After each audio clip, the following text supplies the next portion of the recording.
और अब खास तौर पर बात पड़ोसी मुल्क म्यांमार की करेंगे, जहां तख्ता पलट के बाद हालात बहुत खराब हैं। और अब नई और बड़ी जानकारी सामने आ रही है कि म्यांमार में चीन के खिलाफ गुस्सा बढ़ता जा रहा है। यंगून में चीनी दूतावास के बाहर जमकर प्रदर्शन हुआ है। कई शहरों में चीन के खिलाफ सड़कों पर उतरे हैं लोग। सैन्य शासकों को जिस तरह से चीन ने अपना सपोर्ट दिया है, समर्थन दिया है, उससे लोगों में चीन के खिलाफ जबरदस्त नाराजगी है। ये देखिए, तस्वीरें आपको दिखा रहे हैं।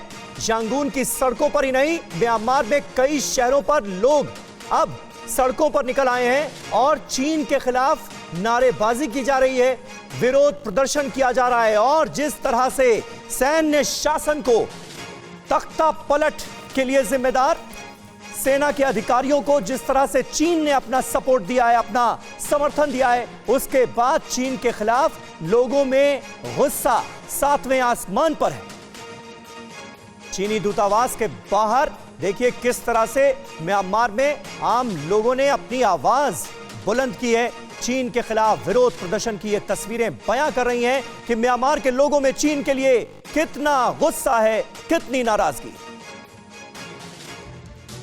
और बड़ी जानकारियां जो हैं इससे जुड़ी हम आप तक पहुंचा दें। म्यांमार में चीन पर क्यों लगा आरोप, यह समझना जरूरी है। आखिर म्यांमार के लोग चीन से इतना ज्यादा नाराज क्यों हैं? दरअसल सैन्य तख्ता पलट पर चीन ने बहुत ज्यादा नरम रुख अपनाया। देखिए, दुनिया के जितने भी बड़े बड़े लोकतांत्रिक मुल्क हैं, सबने यह कहा है कि सैन्य शासन गलत है, लोकतांत्रिक सरकार की वहां पर बहाली होनी चाहिए। लेकिन चीन में तो तानाशाही है। वो कैसे ये कहता? चीन ने संयुक्त राष्ट्र में म्यांमार को लेकर नरम रुख अपनाया और एक तरह से सैन्य शासन का सपोर्ट किया।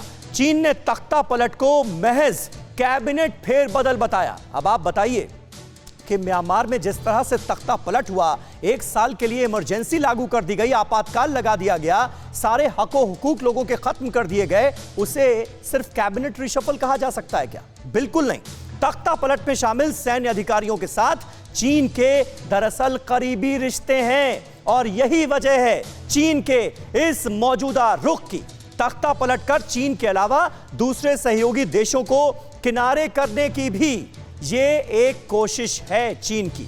तो यानी यहां भी चीन की चालबाजी साफ तौर पर नजर आ रही है। मनीषा, बिल्कुल, देखिए, जिस चीन को म्यांमार में तख्ता पलट अगर कैबिनेट रिसफल दिखता है तो उससे ज्यादा और क्या आप उम्मीद करते हैं कि लोकतंत्र बहाली को लेकर चीन क्या समर्थन देगा।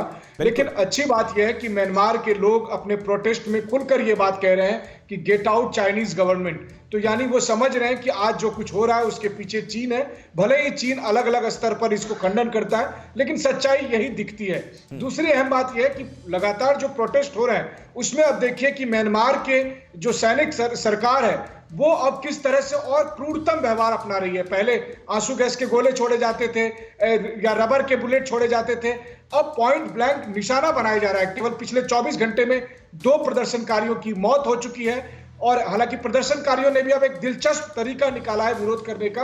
अब वो बीच सड़क पर जहां ट्रैफिक चल रही हो, अचानक अपनी गाड़ी रोकते हैं और उसका बोनेट खोल देते हैं और ये दर्शाते हैं कि हमारी गाड़ी खराब हो गई है, अब यहां से आगे नहीं जा सकती है। और इस तरह से ट्रैफिक जाम लगता है। तो ये कार ब्रेकडाउन कैंपेन के नाम से एक बहुत ही अनोखे तरीके का प्रदर्शन चल रहा है, जो म्यांमार के सैनिक सरकार के खिलाफ भी और चाइनीज गवर्नमेंट, जो सो कॉल्ड चाइनीज गवर्नमेंट वहां कहा जा रहा है कि गेट आउट चाइनीज गवर्नमेंट, उनके खिलाफ ये विरोध प्रदर्शन बहुत बड़े स्तर पर चल रहा है। फिक्र आपकी, सोमवार से शुक्रवार रात 9 बजे सिर्फ TV9 भारतवर्ष पर।